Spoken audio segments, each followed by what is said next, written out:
Assalamualaikum warahmatullahi wabarakatuh. Apa kabar teman-teman semua? Pada video kali ini kita akan bahas soal latihan soal untuk persiapan pretest PPG atau seleksi akademik pretest PPG tahun 2023 ini, yang mana request kali ini saya akan kasih untuk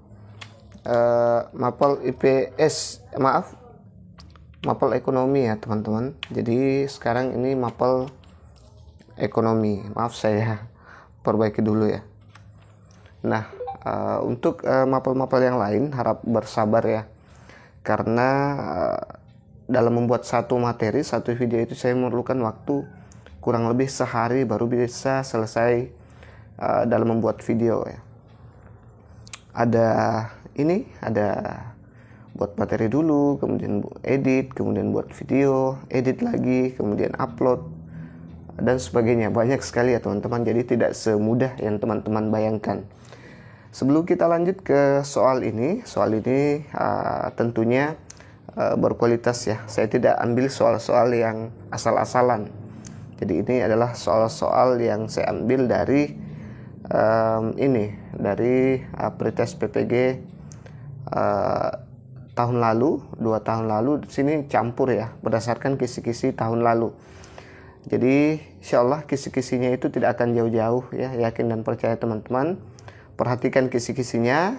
Selalu saya bilang jangan selalu mengharapkan soal yang sama persis dengan apa yang akan diujikan nanti, karena kita bukan pembuat soal ya. Kami hanya memfasilitasi teman-teman untuk belajar seperti itu. Oke, nanti kalau banyak saya akan lanjut lagi ya. Kalau banyak view-nya saya akan lanjut lagi, atau ada yang kasih super thanks, insya Allah saya akan prioritaskan itu yang ngasih super thanks permintaannya. Baik, kita lihat soalnya teman-teman. Ini dia kompetensi profesional untuk ekonomi SMA ya teman-teman. Capaian pembelajaran: A. Menguasai teori dan aplikasi materi pelajaran yang diampu secara mendalam pada bidang ekonomi. Indikator esensial yaitu menganalisis biaya kesempatannya. Kita lihat soalnya. Tuan Bagus, seorang karyawan perusahaan swasta di kota X, memperoleh gaji Rp 3 juta per bulan ya, 3 juta rupiah per bulan si Tuan Bagus ini.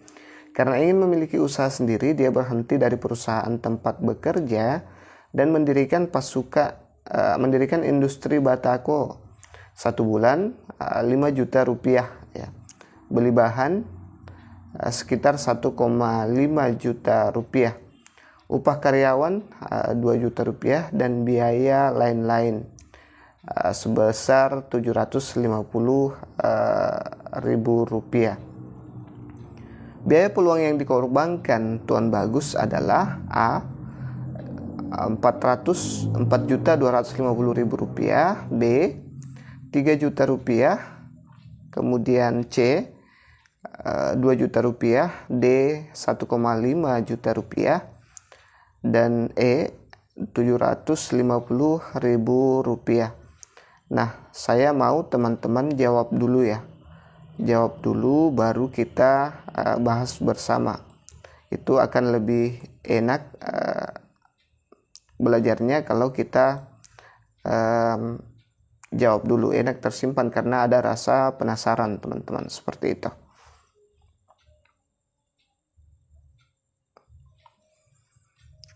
Oke, kalau dirasa terlalu cepat teman-teman bisa pause videonya ya.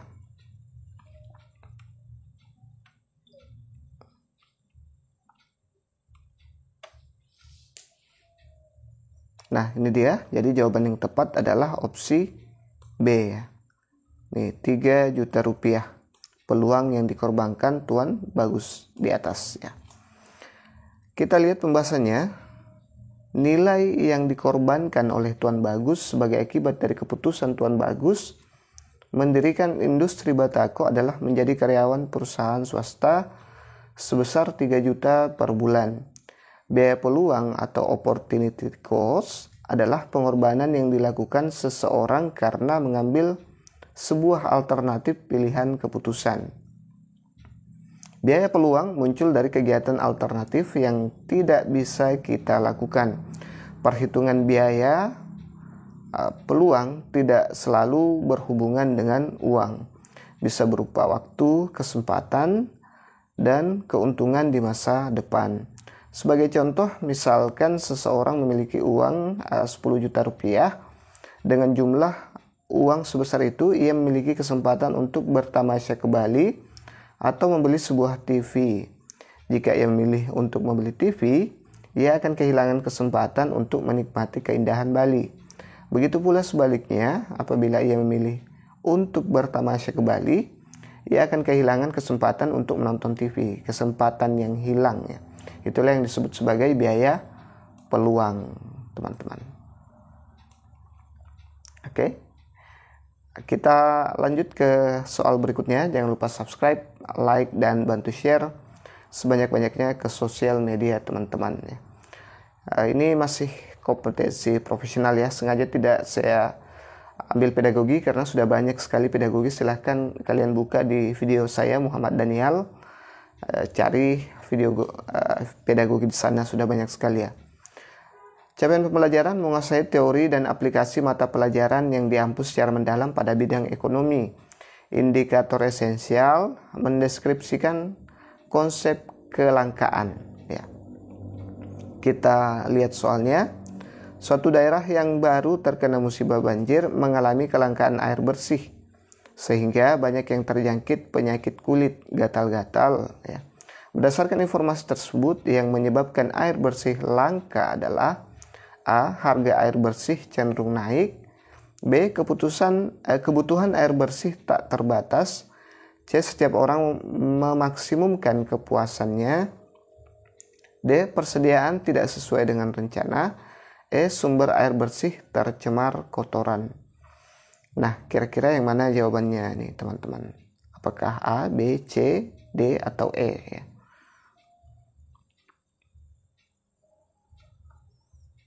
Baik, kita lihat jawabannya. Kalau dirasa terlalu cepat bisa di pause ya. Jadi jawabannya adalah opsi E. Ini sumber air bersih tercemar kotoran itu. Jadi informasi tersebut yang menyebabkan air itu langka, air bersih ya maksudnya. Langka itu karena sumber air bersih itu tercemar kotoran, seperti itu. Kita lihat pembahasannya. Masalah kelangkaan kebutuhan erat kaitannya dengan barang. Apabila barang ilit adalah barang yang dapat menjadi langka karena kekurangan atau kelebihan, seperti digambarkan oleh kelangkaan air karena banjir dapat menjadi langka karena sumber air bersih tercemar kotoran. Atau kelangkaan atau scarcity adalah kondisi di mana kita tidak cukup mempunyai sumber daya untuk kebutuhan kita. Kelangkaan terjadi karena jumlah kebutuhan lebih banyak dari jumlah barang dan jasa yang tersedia. Kelangkaan bukan berarti segalanya sulit diperoleh atau ditemukan. Kelangkaan juga dapat diartikan alat yang digunakan untuk memuaskan kebutuhan jumlahnya tidak seimbang dengan kebutuhan yang harus dipenuhi. Ada faktor penyebab kelangkaan antara lain: 1. Keterbatasan sumber daya. B. Perbedaan letak geografis. C. Pertambahan jumlah penduduk. Yang keempat, keterbatasan kemampuan produksi. Selanjutnya adalah bencana alam. Inilah 5 faktor penyebab kelangkaan ya, yang kadang membuat langka sesuatu itu ya. Ada keterbatasan sumber daya, ada perbedaan letak geografis, kemudian ada pertambahan penduduk, keterbatasan kemampuan produksi ya, bencana alam ya. Bisa jadi juga mafia ya, sama dengan kasus minyak goreng kemarin ya, sempat dikibulin mafia. Kita adalah perusahaan sawit terbesar di Indonesia, itu dikibulin mafia ya, disembunyi minyak gorengnya sampai terjadi kelangkaan ya. Oke, kita lanjut ke soal berikutnya. Jangan lupa subscribe, like, dan bantu share ya teman-teman. Kompetensi profesional, capaian pembelajaran, menguasai teori dan aplikasi materi pelajaran yang diampu secara mendalam pada bidang ekonomi.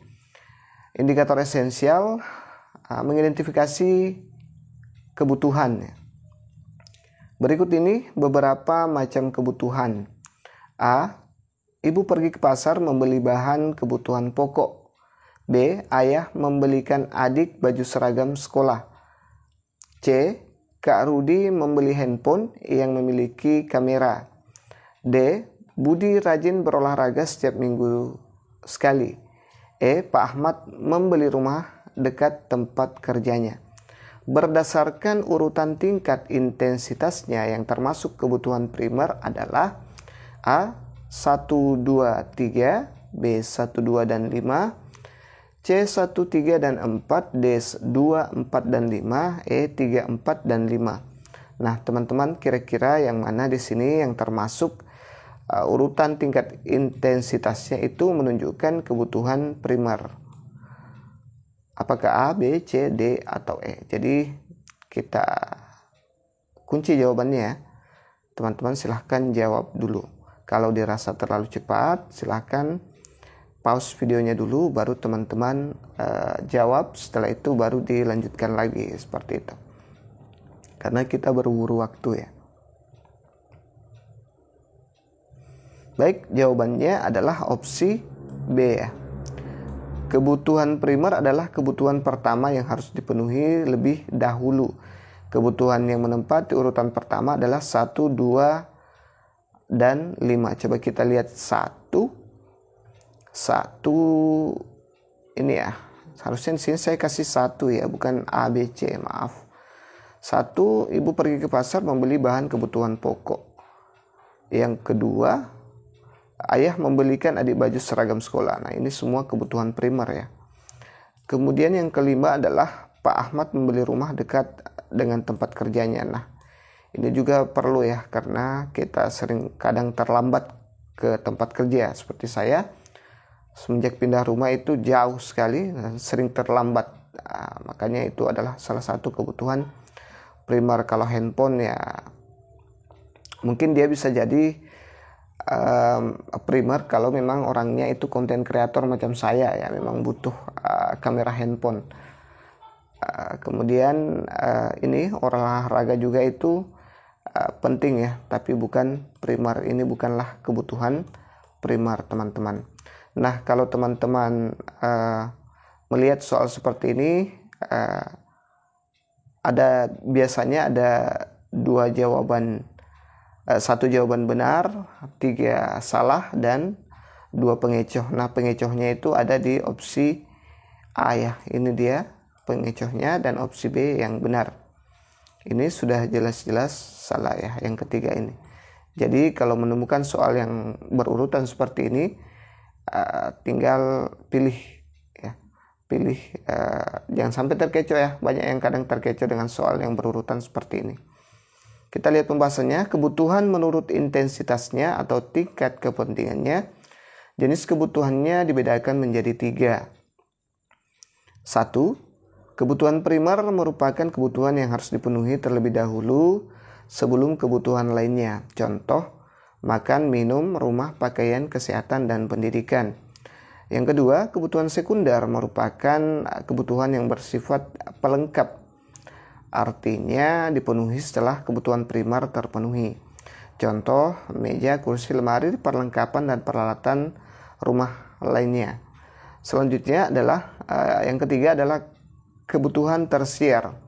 Merupakan kebutuhan akan barang mewah yang dipenuhi setelah memenuhi primer dan sekunder. Contoh, mobil mewah, perhiasan, intan, kapal pesiar ya.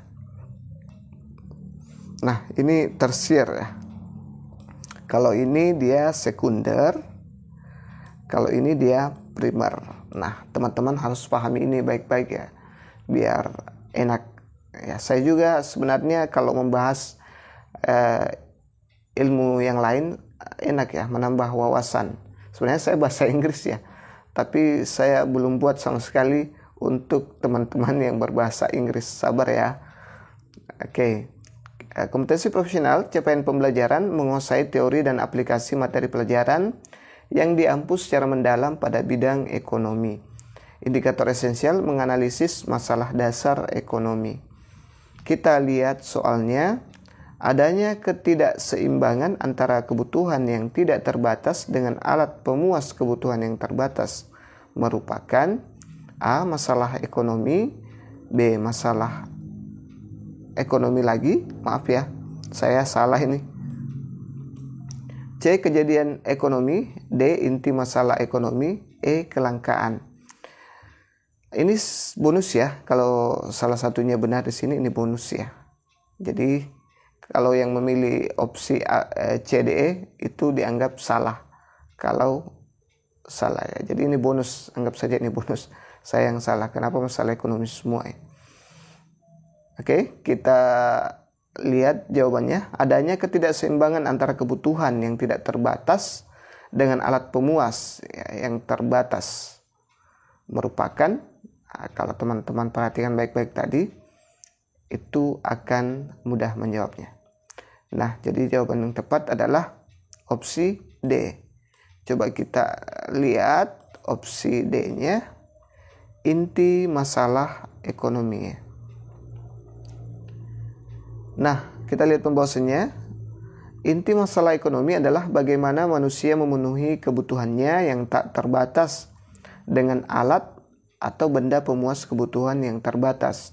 Inti masalah ekonomi adalah bagaimana manusia memenuhi kebutuhannya yang tak terbatas dengan alat atau benda pemuas yang terbatas. Intinya masalah ekonomi dalam diajarkan ke dalam 3 masalah, yaitu yang pertama what ya, ada what, barang dan jasa apa saja yang akan diproduksi serta beberapa jumlahnya. 2. How, bagaimana cara memproduksi, juga menyangkut efisiensi produk.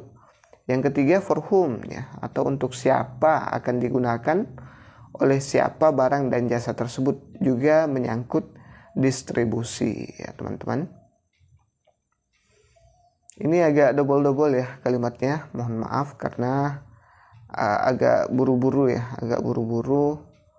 membuat karena kesibukan juga ya. Saya juga punya kesibukan lain di luar teman-teman, selain di YouTube ya, mengajar juga teman-teman. Oke, kita lanjut ke soal berikutnya. Jangan lupa subscribe, like, dan bantu share ya. Kalau banyak yang menonton, insya Allah saya akan tambah part 2-nya ya. Kompetensi profesional, capaian pembelajaran, menguasai teori dan aplikasi materi pelajaran yang diampu secara mendalam pada bidang ekonomi. Indikator esensial, mengidentifikasi sistem ekonomi. Kita lihat soalnya. Kebijakan pemerintah menetapkan harga tanpa memperhatikan aspirasi masyarakat. Pernyataan tersebut adalah pelaksanaan sistem ekonomi. A. Pasar, B. Absolut, C. Liberal, D. Komando, E. Tradisional.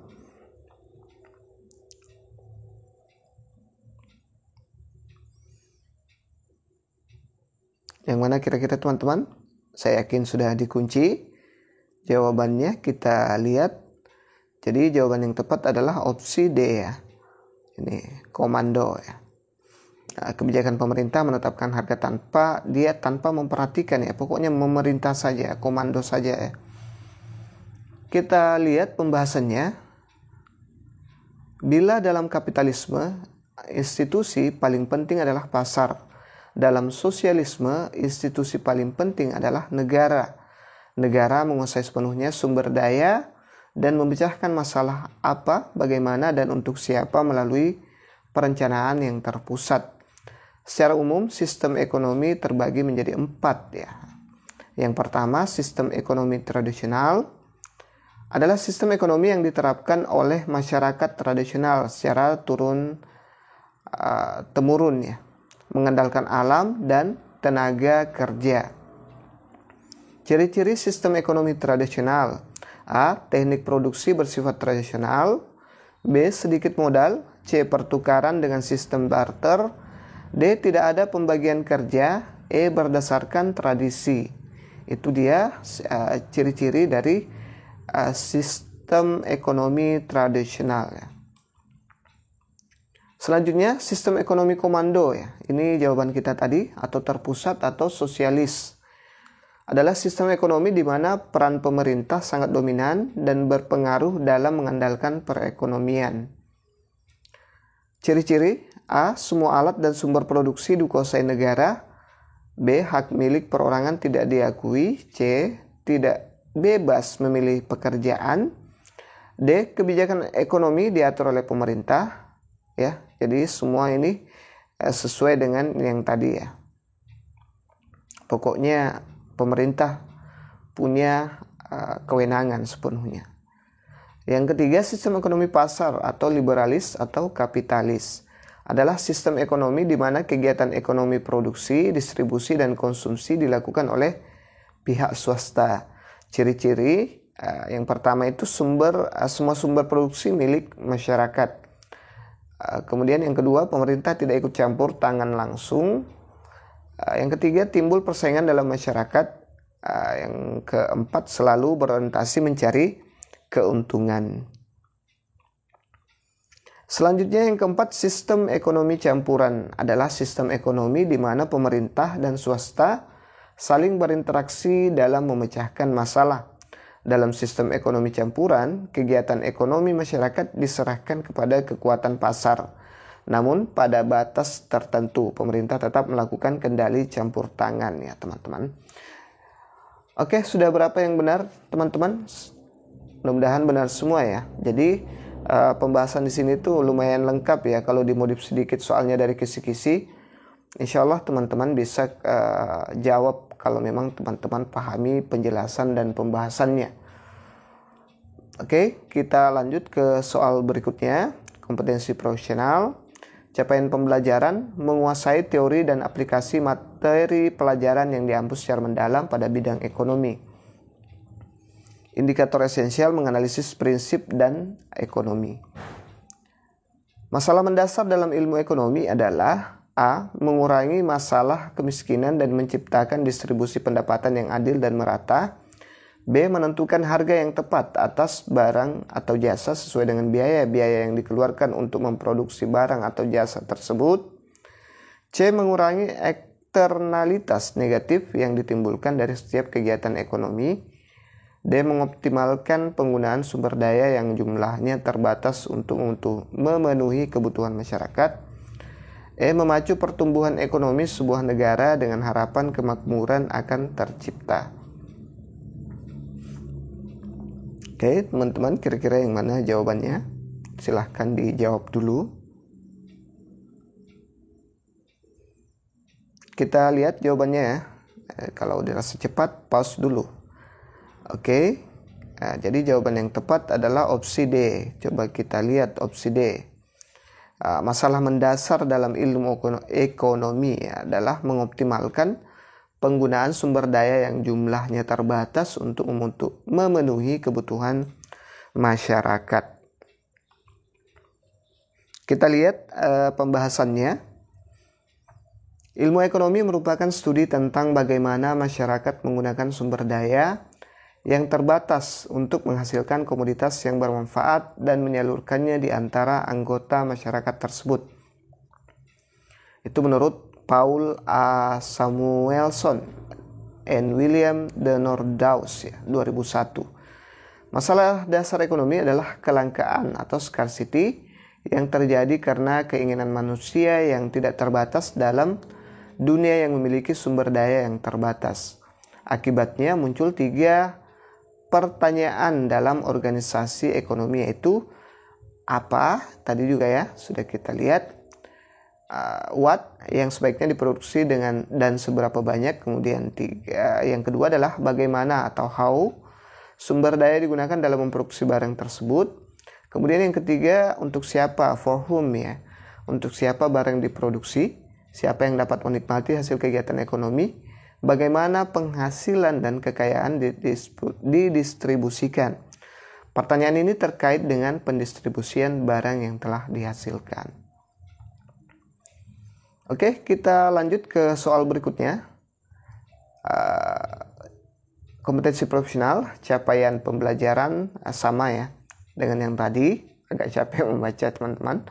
Indikator esensial mengidentifikasi bentuk pasar. Nah, ini yang perlu diperhatikan ya. Indikator esensial. Kita lihat soalnya, pasar barang memiliki karakteristik sebagai berikut. A. Produsen bertindak sebagai price setter. B. Kurva permintaan yang dihadapi bersifat elastis sempurna. C. Hambatan untuk masuk atau keluar pasar tidak ada. D. Tidak setiap produsen dapat memasuki pasar. E. Iklan berperan penting untuk meningkatkan penjualan. Dari 5 dasar di atas yang merupakan karakteristik pasar persaingan tidak sempurna adalah A. 1, 2, dan 3, B. 2, 3, dan 4, C. 3, 4, dan 5, D. 4, 5, dan 1, E. 5, 1, dan 2. Nah, ini yang merupakan karakteristik pasar persaingan yang tidak sempurna. Silakan teman-teman jawab dulu ya, kunci jawabannya. Baik, kita lihat. Saya yakin teman-teman sudah kunci yang merupakan karakteristik pasar yang persaingan tidak sempurna berada di opsi D ya. Opsi D 4, 5, dan 1. Yang pertama itu ada 4 ya. 4 ini ya, 4. Tidak setiap produsen dapat memasuki pasar. Yang ke 5, iklan berperan penting untuk meningkatkan penjualan. Kemudian yang ke 1 adalah produsen bertindak sebagai price setter ya. Kita lihat pembahasan lengkapnya. Karakteristik pasar persaingan tidak sempurna tampak pada daftar nomor 4, 5, dan 1. Pasar persaingan tidak sempurna adalah kondisi pasar di mana harga pasar bisa dipengaruhi oleh produsen atau konsumen. Karakteristik utama yang membuat harga pasar bisa dipengaruhi yaitu jumlah penjual dan pembeli dalam pasar sedikit, serta hasil produksi suatu perusahaan bisa dibuat berbeda atau diferensiasi dengan hasil produksi perusahaan lain. Beberapa struktur pasar ini yaitu pasar monopoli, pasar oligopoli, dan pasar persaingan monopolistis ya. Oke teman-teman, itu saja dulu yang sempat saya share pada video kali ini, pada kesempatan kali ini. Kalau memang banyak yang nonton, saya akan buat part 2-nya, mudah-mudahan sempat ya. Insyaallah selanjutnya PJOK ya, PJOK yang minta. Oke, terima kasih sudah menonton. Share sebanyak-banyaknya biar banyak yang nonton dan saya usahakan bikin part 2-nya, atau kalau mau gampang kasih saja saya super thanks ya. Berapa aja, mau 10.000, mau 20.000 dan sebagainya, saya akan dahulukan ya untuk part 2 dari ekonomi ini. Terima kasih sudah menonton. Semoga lulus pretest PPG pada tahun ini.